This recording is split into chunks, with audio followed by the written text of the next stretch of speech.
तुमने माधोपुर जेल के भीतर दो कैदी आपस में लड़ रहे थे। की बात तू मत कर। समय रात का था। एक पहरेदार कब से इनका झगड़ा सुन रहा था और इसीलिए सो नहीं पा रहा था। दोनों की आवाजें बढ़ने लगी तो पहरेदार परेशान होकर अपनी जगह से चिल्लाया, मैं तुझसे बड़ा हूँ। देखो ए तुम चामाइला हैं? क्या रे तुम लोगों का कटकट है? तुम दोनों का तमाशा अभी बंद करो, वरना मैं अभी के अभी जेलर साहब को बुलाएगा, समझा क्या? फिर जो होगा ना उसकी गारंटी में नहीं देगा। अभी मुंह से एक आवाज नहीं निकलने का, समझा? चायला यांचा रात्री झोपायला पण देत नाहीत। पहरेदार की आवाज सुनते ही दोनों कैदियों ने अपनी आवाजें कम की, लेकिन उनका झगड़ा खत्म नहीं हुआ था। पहरेदार की वार्निंग के बावजूद दोनों दबी आवाज में झगड़ने लगे। अरे आप मुझे मत सिखाइए, अगर मैं नहीं होता ना तो डकैती कामयाब ही नहीं होती। मैंने खबर लाई इसीलिए हमारे हाथ इतना सारा माल लगा था। अबे चुप कर। मैंने अपनी पूरी जिंदगी में इतनी गलत खबर पर डाका नहीं डाला था। खबर इतनी ही पक्की थी तो वो सेठ ऐन मौके पर वहां कैसे पहुंच गया? किसी का आना जाना काबू करने के लिए मैं कोई भगवान नहीं हूं, लेकिन आप बताओ, आप तो बड़े हैं ना, है कि नहीं? सेठ को बांधकर माल लेके वहां से चले जाते, उसे मारने की क्या जरूरत थी? पुलिस आने पर हमारा हुलिया बता देता तो क्या गजब होता हैं? उसे मारना जरूरी था और तुम तो उसे भी नहीं मार सके। तुम्हें तो चाकू चलाना तक नहीं आता। इतना था ना तो खुद चाकू मारते, मैं आपकी जगह उसे कसकर पकड़ता। अबे ओए, उसे मैंने ही मारा है, ये भूल मत। मैं अगर छुरे से सेठ का पेट न फाड़ता ना तो वो कभी नहीं मरता। उसी वजह से हम यहाँ आज कैद हैं। ना उसे मारते, ना डकैती जाहिर होती और ना हम अंदर आते। ए लखन, झूठ मत बोल, झूठ मत बोल। तुमने डकैती का माल सुनार को बेचा और हम पकड़े गए। हमारे यहाँ होने की वजह तुम हो, मैं नहीं, समझे? मंगल सिंह चाहे मुखिया था, पर उसका इस तरह गला पकड़कर बात करना लखन को रास नहीं आया। उसने मंगल सिंह के हाथ झटक दिए तो मंगल सिंह जमीन पर गिर गया। तिल बिलाकर मंगल सिंह उठा और उसने लखन को मारना शुरू किया। देखते ही देखते दोनों एक दूसरे पर टूट पड़े। तुमने मेरा कॉलर कैसे पकड़ा? तुम्हारी इतनी हिम्मत? हिम्मत की बात तू मत कर, मैं तुझसे बड़ा हूं। देखो। ये देखकर पहरेदार के होश उड़ गए। आखिर खून के इल्जाम में कैद हुए कैदी आपस में लड़ रहे थे। वो अपनी जगह से उठ भागा। अरे तुझे तो मैं जिंदा नहीं छोड़ूंगा। अरे हट, बच्चा है तू, अभी बच्चा। इस मंगल के हाथ अभी तक फौलाद है। अरे तुम दोनों की तो ऐसी की तैसी। मंगल लखन, तुम लोग को अभी मैं नहीं छोड़ेगा। चलो दूर करो इनको, दूर हो जाओ। चलो चलो, चल दरवाजा खोल जल्दी, चल। मंगल लखन, हटो दोनों, हटो। अरे छोड़ो।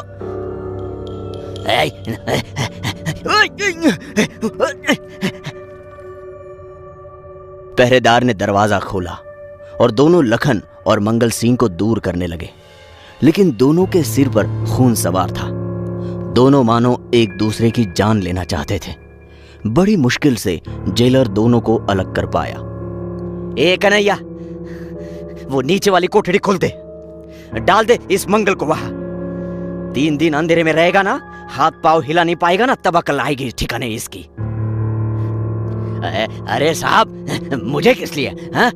इसे भी भेजो वहां, झगड़ा इसी ने शुरू किया था। तू चुप बैठ, बोला ना चुप बैठ, तेरे को आवाज नहीं निकालने का। देख क्या रहा है, चल लेके जा उसको। सजा के तौर पर मंगल को जेल के नीचे मौजूद अंधेरी कोठरी में डाल दिया गया। उस संकरी जगह में बड़े बड़े मगरूर कैदी मोम जैसे बन जाते थे। जेलर को यकीन था 3 दिन वहां रहने पर मंगल भी शांत हो जाएगा। रात का समय था और सारा जेल बड़े सुकून से सो रहा था। अचानक लखन की कोठरी ठंडी पड़ने लगी। ये अचानक ठंड कैसे पड़ गई? अरे अरे कोई है? एक कंबल देना भाई, बहुत ठंड है। कोई है? कोई क्यों, मैं हूं ना। आपको यहाँ किसने भेजा? तेरे काल ने। इतना कहकर मंगल सिंह लखन पर झपट पड़ा। उसने बड़ी बेरहमी से लखन को फर्श पर गिराया और उसका गला दबाने लगा। एक हाथ से गला दबाकर दूसरे हाथ से वो लखन के पेट में मुक्के मार रहा था। लखन छटपटाया, लेकिन मंगल की ताकत के आगे उसकी एक न चली। आवाज सुनकर एक सेंट्री दौड़ा चला आया। उसे दिखाई दिया कि लखन फर्श पर अजीब ढंग से पड़ा है। मंगल ने मुझ पर हमला किया। मैंने छूटने की बहुत कोशिश की, पर उसने मुझे बेरहमी से पीट दिया साहब। बहुत दर्द हो रहा साहब, मुझे बचाइए। उसने मुझे बचाइए।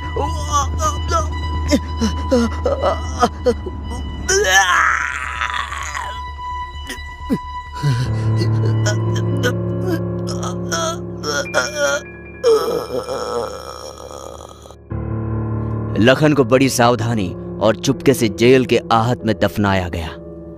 जेलर तुरंत नीचे मंगल सिंह की कोठरी की दिशा में गया। लखन कहाँ गया? अंदर चल, सब बताता हूं तेरे को। चल अंदर। लखन कहाँ गया ये पूछता है मेरे को? हैं? तू नहीं मारा ना अभी उसको? क्या साहब, ये क्या कह रहे हैं आप? ये देख, मरते हुए उसने मेरे को सब कुछ बताया। उसने बयान दिया मेरे को। तूने ही उसे चोट पहुंचाकर और गला दबाकर मारने की कोशिश की, बराबर ना? हाँ? अंदरूनी जख्मों के कारण उसकी मौत हो गई। जेल का डॉक्टर भी यहाँ आया था, उसने भी सभी बातों की पुष्टि की। तूने ठीक नहीं किया मंगल, तेरे को अभी सजा होएगा। साहब, मैं कैसे मार सकता हूं उसको? मैं तो नीचे बंद था, आपने ही बंद किया था ना मुझे। अरे बाबा, जानता हूं, सब जानता हूं, पर बाहर लोगों को क्या जवाब दूंगा? हिरासत में लखन की मौत हुई, ये बाहर पता चला तो यहाँ अपनी नौकरी जाएगी ना। वैसे भी तू खून करके अंदर ही आया है, तेरे सिर पर एक और खून होगा, क्या फर्क पड़ता है उसमें? अब वो कैसे मर गया ये अजीब बात है, पर हमें क्या? चल रे कन्हैया, इसको डाल अंदर। साहब मेरी बात सुनिए साहब, मैंने उसे नहीं मारा साहब। साहब ये ठंड, साहब ये बहुत ठंड लग रही है। जेलर और पहरेदार को जाकर बहुत समय हो गया। मंगल वही सोच रहा था कि ये क्या गजब हो गया। तभी अचानक मंगल को बड़ी तेज ठंड लगने लगी, मानो जेल की एक कोठड़ी बर्फ की बनी हो। और आओ मंगल, तुम्हारा ही इंतजार था। सेठ, तुम लखन, तू साहब, बचाइए, बचा लीजिए मुझे। मैं भी कुछ ऐसे ही चिल्ला रहा था अपनी जान बचाने के लिए, लेकिन तुमने मुझे बेरहमी से मार डाला। अब तुम्हारी मौत तुम्हारे सामने खड़ी है लखन। डर के मारे मंगल की आंखों से आंसू आने लगे। हाथ जोड़कर वो अपनी जान की भीख मांगने लगा। लखन ने उसे पीछे से कसकर पकड़ लिया और पिशाच रूपी सेठ ने अपने तेज नाखून मंगल के पेट में लगा दिए। चिल्ला नहीं, और चिल्ला। मैं भी ऐसे ही चिल्लाया था। बचाइए।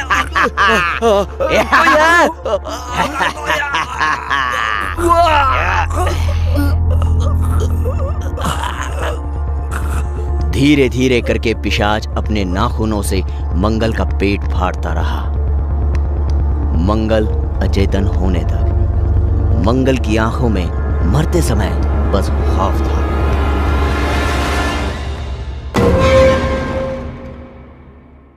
यह कहानी सत्य घटना पर आधारित है। कहानी की रोचकता को बनाए रखने के लिए आवश्यकतानुसार कुछ घटनाओं में जोड़ा तोड़ की गई है। मंगलवार देर रात पुलिस की जीप बुलंदशहर के एक पुलिस स्टेशन के अंदर दाखिल हुई। कुछ पुलिस कर्मियों के साथ बल्लू उर्फ अदनान जीप से उतरा। उसके हाथ बंधे हुए थे। 28 साल का बल्लू अभी भी चरस के नशे में लग रहा था। पुलिस उसे अपने साथ अंदर ले गई। उसे कत्ल के इल्जाम में पकड़ा गया था, मगर उसके चेहरे पर ना डर था और ना ही पछतावा। क्या नाम है तेरा? बल्लू। क्यों मर्डर किया तूने? कुछ नहीं, मोहब्बत में धोखा दे रही थी, इसलिए मार दिया। मोहब्बत या दोस्ती में कोई भी धोखा दे तो उसे मार दूंगा। दोस्त धोखा दे तो उसे भी मार दूंगा। कैसा धोखा?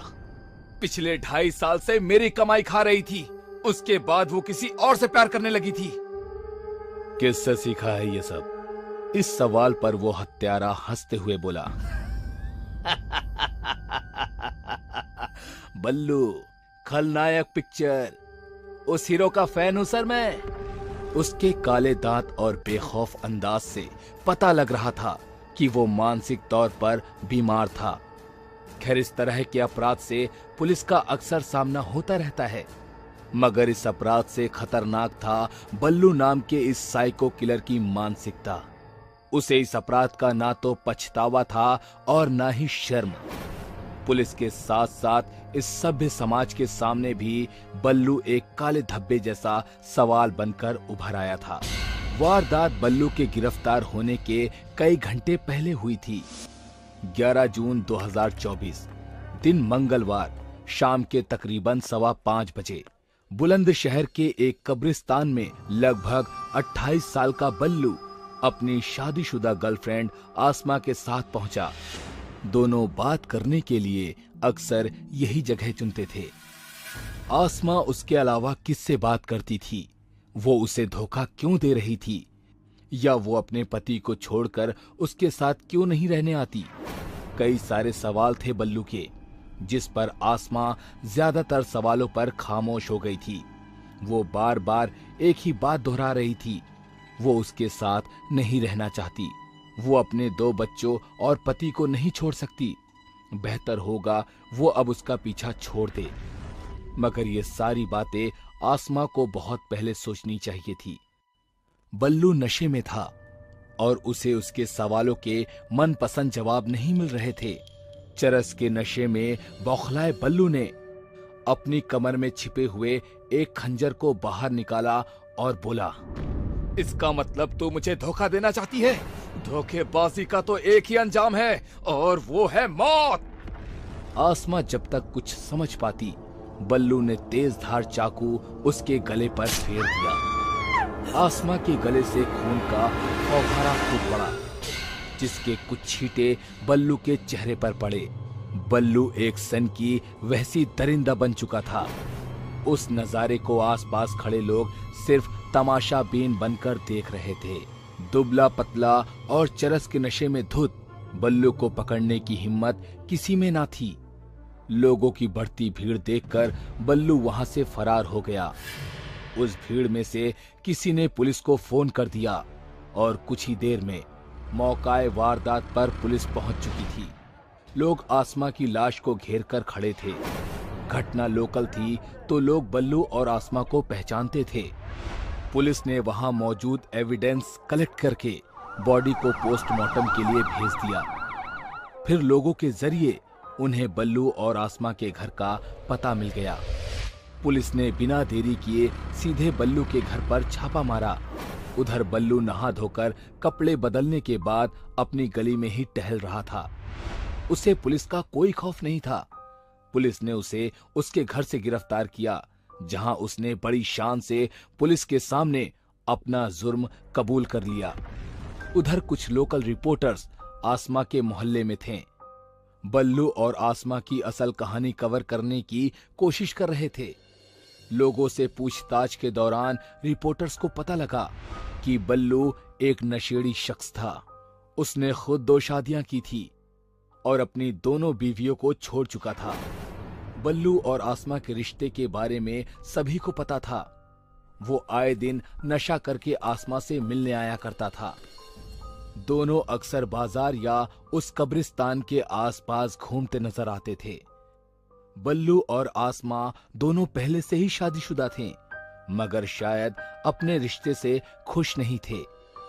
शुरू में तो सब कुछ चोरी छिपे और कायदे में ही था, मगर बल्लू के ज्यादा नशा करने के कारण आसमा बाद में उससे कतराने लगी थी और बल्लू के साथ रिश्ते में नहीं रहना चाहती थी।